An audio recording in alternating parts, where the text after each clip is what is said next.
السلام علیکم ورحمۃ اللہ وبرکاتہ۔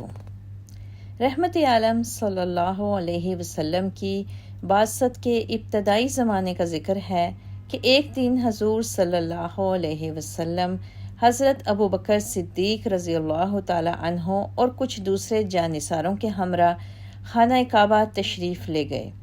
اس وقت وہاں بہت سے قریش موجود تھے۔ حضرت ابو بکر صدیق نے حضور صلی اللہ علیہ وسلم کی اجازت سے ان لوگوں کے سامنے ایک درد مندانہ تقریر کی، جس میں ان کو کفر و شرک پر 3 حرف بھیج کر دین حق قبول کرنے کی دعوت دی۔ مشرکین دعوت توحید تو کیا قبول کرتے، ان پر اس کا الٹا اثر ہوا۔ ابھی تقریر ختم نہیں ہوئی تھی کہ دشمن حق سخت مشتعل ہو گئے، چاروں طرف سے ہجوم کر کے مسلمانوں پر ٹوٹ پڑے اور ان کو نہایت بے دردی سے پیٹنا شروع کر دیا۔ ان کا خاص نشانہ حضرت ابو بکر صدیق تھے۔ عتبہ بن ربیعہ جو قریش کا سردار بھی تھا اور بڑا متین اور بردبار سمجھا جاتا تھا، وہ تو اس قدر غصے میں آیا کہ صدیق اکبر کے چہرہ مبارک پر اپنے سخت تلے والے جوتے سے پے در پہ کئی ضربیں لگائیں اور پھر ان کے پیٹ پر چڑھ کر کودتا رہا۔ اس زود و کوب سے صدیق اکبر رضی اللہ تعالی عنہ شدید زخمی ہو گئے۔ زخموں کی وجہ سے ان کا چہرہ مبارک پہچانا تک نہیں جاتا تھا۔ اس موقع پر پیارے نبی صلی اللہ علیہ وسلم بھی موجود تھے، لیکن مشرکین نے آپ صلی اللہ علیہ وسلم کو پیچھے دھکیلنے کے سوا اور کچھ نہ کہا۔ اس کی وجہ کچھ تو رئیس بنو ہاشم حضرت ابو طالب کی وجاہت تھی اور کچھ حضرت خدیجۃ الکبریٰ کی زوجیت کا لحاظ تھا۔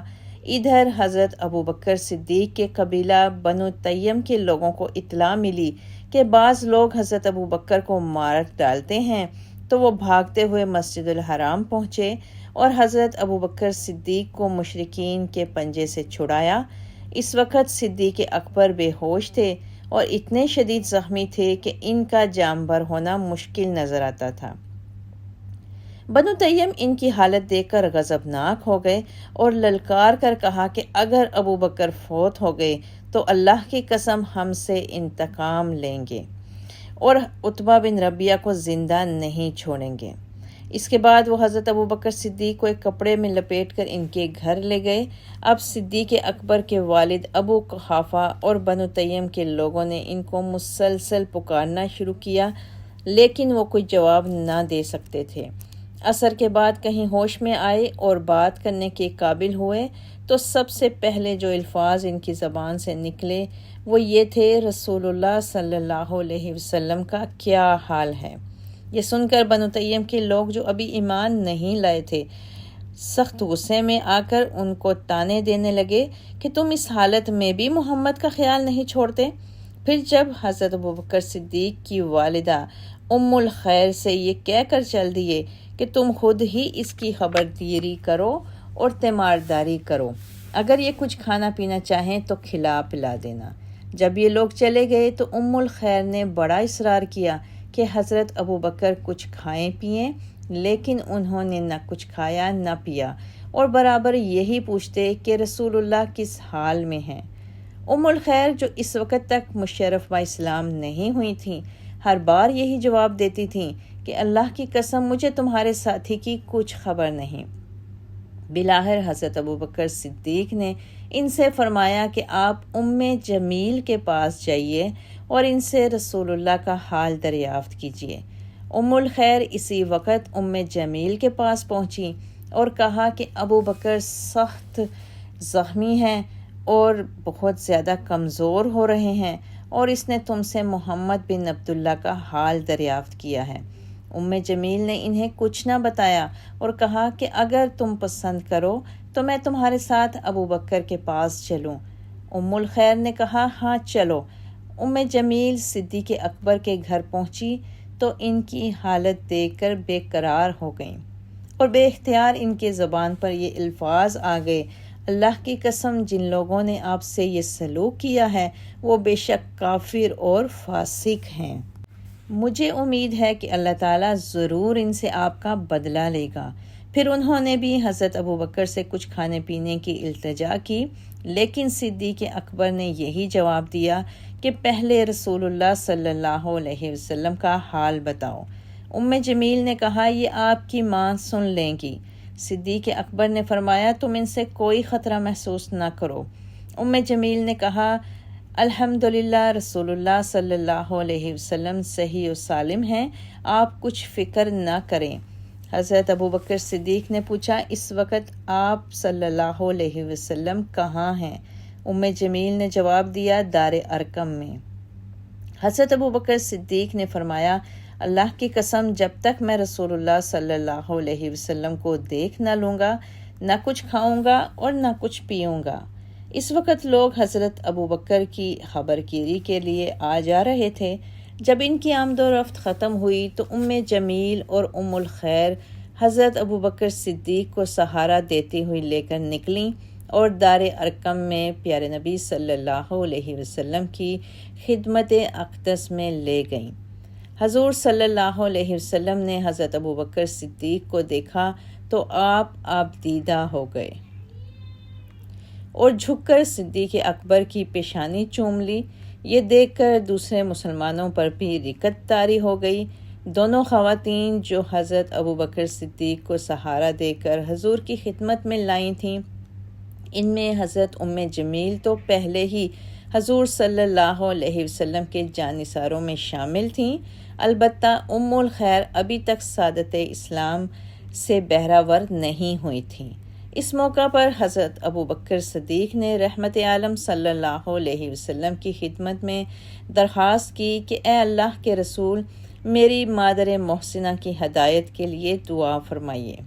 حضور صلی اللہ علیہ وسلم نے اسی وقت ان کے لیے دعا کی اور وہ نعمت ایمان سے بہرہ ور ہو گئیں۔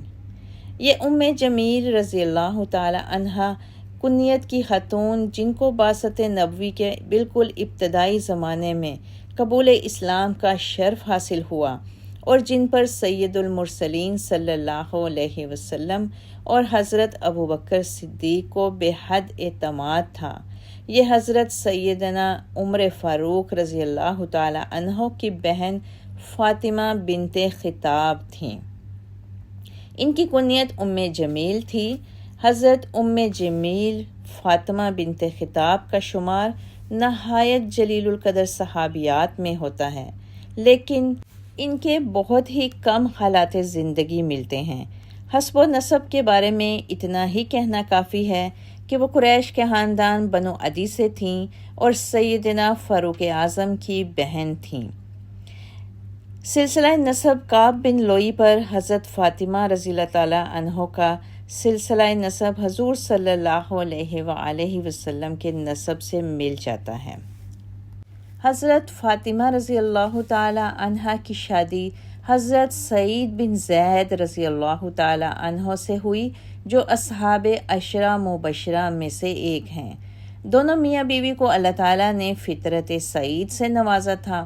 سرور عالم صلی اللہ علیہ وسلم نے بعثت کے بعد جو ہی دعوت حق کا آغاز فرمایا، حضرت سعید اور فاطمہ بلا تعمل آگے بڑھے اور دین حق کے حلقہ میں شامل ہو گئے۔ ان سے پہلے صرف گنتی کے چند سعید الفطرت اصحاب شرف اسلام سے بہرہ ور ہوئے تھے۔ بعض روایتوں میں ہے کہ حضرت فاطمہ بنت خطاب سے پہلے صرف 26 آدمی ایمان لائے تھے۔ حضرت فاطمہ 27ویں مسلمان تھیں اور حضرت سعید 28ویں مسلمان تھے۔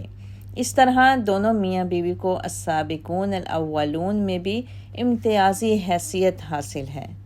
جس زمانے میں حضرت فاطمہ سعادت با اسلام ہوئیں، ان کے نامور بھائی عمر بن خطاب دین حق کی مخالفت میں پیش تھے۔ یہ حضرت فاطمہ رضی اللہ تعالی عنہا کا استقلال اور اخلاص فی الدین ہی تھا جس نے ایک دن ان کو عمر بن خطاب سے فاروق اعظم بنا دیا۔ حضرت فاطمہ بنت خطاب کی زندگی کا یہ سب سے تابناک باب ہے۔ جب حضرت عمر فاروق رضی اللہ تعالی عنہ نے اسلام قبول کیا، واقعہ کچھ یوں تھا کہ جب پیارے نبی صلی اللہ علیہ وآلہ وسلم کے شجاع چچا حضرت حمزہ بن عبد المطلب دولت ایمان سے بہراور ہوئے تو مشرکین قریش کے پندار کو سخت قسم کی ضرب لگی۔ انہوں نے مشتعل ہو کر ایک اجماع عام کیا جس میں ابو جہل نے اعلان کیا کہ جو شخص محمد کو قتل کرے گا میں اسے 100 سرخ اونٹ اور 40,000 درہم نقد بطور انعام دوں گا۔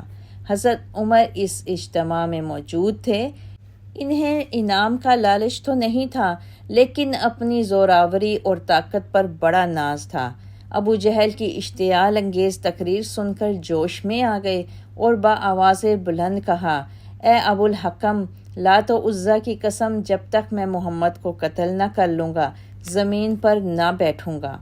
جامع ترمذی میں ہے کہ حضرت حمزہ رضی اللہ تعالی عنہ کے قبول اسلام کے بعد پیارے نبی صلی اللہ علیہ وسلم کے دل میں شدید خواہش پیدا ہوئی کہ اللہ تعالیٰ قریش کے 2 ستونوں عمر بن ہشام یعنی ابو جہل اور عمر بن خطاب میں سے کسی ایک کو دولت اسلام سے بہرہ یاب کرے۔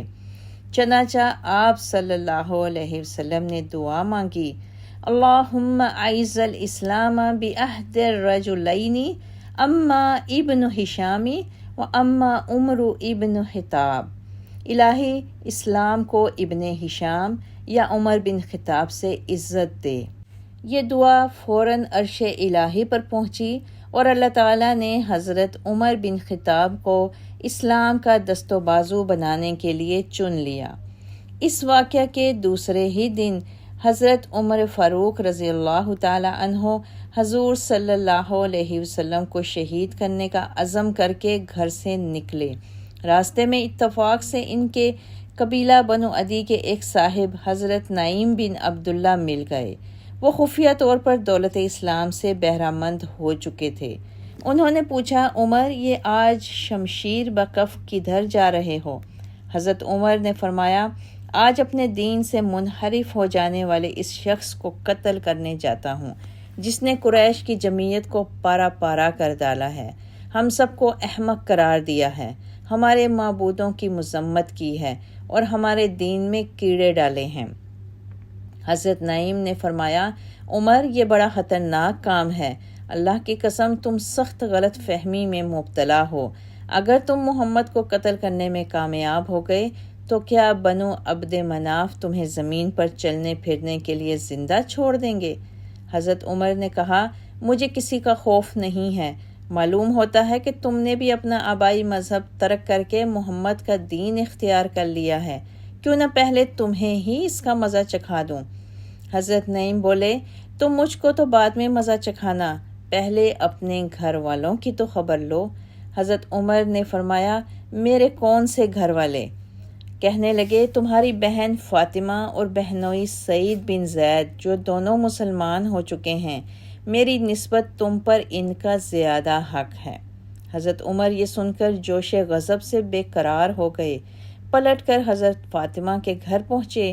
وہاں اس وقت سادس الاسلام حضرت خباب بن ارت بھی موجود تھے۔ ان کے پاس ایک صحیفہ تھا جس میں سورہ طٰہٰ لکھی ہوئی تھی۔ وہ دروازہ اندر سے بند کر کے حضرت فاطمہ اور ان کے شوہر حضرت سعید کو اس کی تعلیم دے رہے تھے۔ حضرت عمر نے ان کی آواز سن لی اور زور سے دروازہ کھٹکھٹایا۔ حضرت فاطمہ سمجھ گئیں کہ یہ عمر ہیں۔ انہوں نے حضرت خباب کو ان گھر کے پچھلے حصے میں دھکیل دیا اور قرآن پاک کے اجزاء کو جلدی سے کہیں چھپا کر دروازہ کھول دیا۔ حضرت عمر نے گھر میں داخل ہوتے ہی پوچھا، یہ کیسی آواز تھی جو ابھی میں نے سنی؟ حضرت فاطمہ اور حضرت سعید نے کہا، تم نے کچھ نہیں سنا۔ حضرت عمر سخت غضبناک ہو کر بولے، نہیں، میں نے سنا ہے، خدا کی قسم میں سن چکا ہوں کہ تم دونوں نے محمد کا دین اختیار کر لیا ہے۔ یہ کہہ کر وہ اپنے بہنوئی سے لپٹ گئے، ان کے لمبے بال پکڑ کر زمین پر دے مارا اور پھر بے تحاشا پیٹنا شروع کر دیا۔ حضرت فاطمہ شوہر کو بچانے کے لیے اٹھیں تو انہیں بھی مارا۔ پھر حضرت سعید پر ایک لکڑی سے وار کرنا چاہتے تھے کہ حضرت فاطمہ آگے آ گئیں اور ان کے سر پر وہ لکڑی لگ گئی۔ اس سے خون کے فوارے چھوٹنے لگے۔ اسی حالت میں شوہر کے ساتھ ہم زبان ہو کر بولیں، ہاں ہم نے اسلام قبول کر لیا ہے، اللہ اور اللہ کے رسول پر ایمان لے آئے ہیں، تم جو کر سکتے ہو کر لو، دین حق کو ہم کبھی نہیں چھوڑ سکتے۔ ایک اور روایت میں آتا ہے کہ حضرت فاطمہ نے اس موقع پر مزید کہا کہ بھائی بہن کو بیوہ کیوں کرتے ہو؟ بے شک پہلے مجھے مار ڈالو، لیکن اب دین حق دل سے نہیں نکل سکتا۔ ہمارا خاتمہ دین محمد صلی اللہ علیہ وسلم ہی پر ہوگا۔ خون میں نہائی ہوئی بہن کے منہ سے یہ الفاظ سن کر حضرت عمر مبہوت ہو گئے اور ان کا غصہ ندامت میں تبدیل ہو گیا۔ عرب کے اس نامور فرزند کو، جسے آگے چل کر فاروق اعظم بننا تھا، فاطمہ بنت خطاب نے اپنا خون بہا کر کسی اور ہی راستے پر ڈال دیا۔ تھوڑی دیر خاموشی سے بیٹھے رہے، پھر بولے، اچھا تو جو کچھ تم پڑھ رہے تھے مجھے بھی دکھاؤ۔ حضرت فاطمہ نے کہا، ہمیں ڈر ہے کہ تم اس کو ضائع کر دو گے۔ حضرت عمر نے اپنے معبودوں کی قسم کھا کر کہا کہ تم کوئی اندیشہ نہ کرو، میں اسے پڑھ کر واپس کر دوں گا۔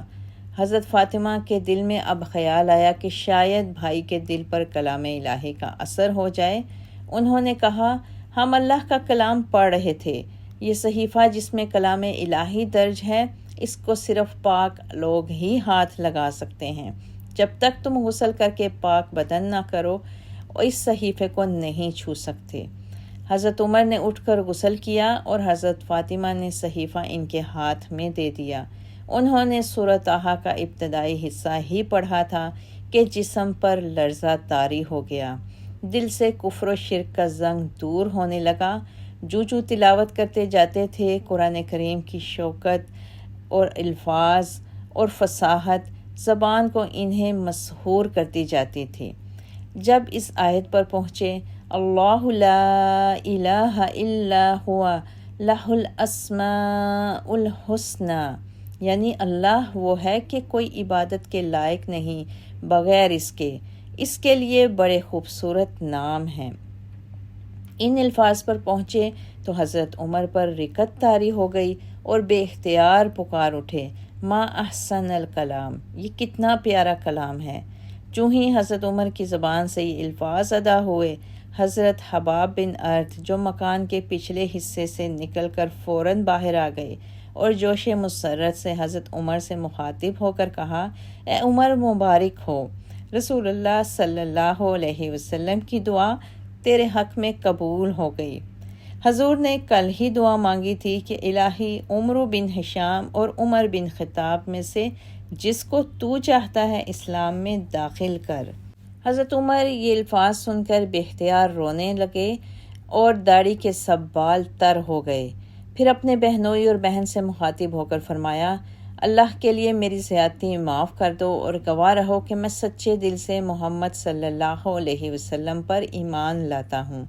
اس کے بعد انہوں نے حضرت خباب سے درخواست کی کہ مجھے محمد صلی اللہ علیہ وسلم کے پاس لے چلو تاکہ میں ان کے ہاتھ پر قبول اسلام کی سعادت حاصل کروں۔ حضرت عمر فاروق رضی اللہ تعالی عنہ کا قبول اسلام کا تاریخی واقعہ ایک نہایت اہمیت کا حامل ہے۔ وہ اپنی جرأت، دلاوری، بے خوفی، غیرت دینی، فراست اور تدبر کی بدولت اسلام کا ایک عظیم ستون ثابت ہوئے۔ فاروق اعظم کو اسلام کا حلقہ بگوش کرنے میں حضرت فاطمہ بنت خطاب کا بہت بڑا رول ہے۔ یہ ان کی استقامت اور اخلاص فی الدین ہی کا نتیجہ تھا کہ قریش کے مرد آہن کا دل بھی پگھل گیا اور وہ آنن فانن دشمن حق کی صف سے نکل کر علمبرداران حق کی صف میں آ گئے۔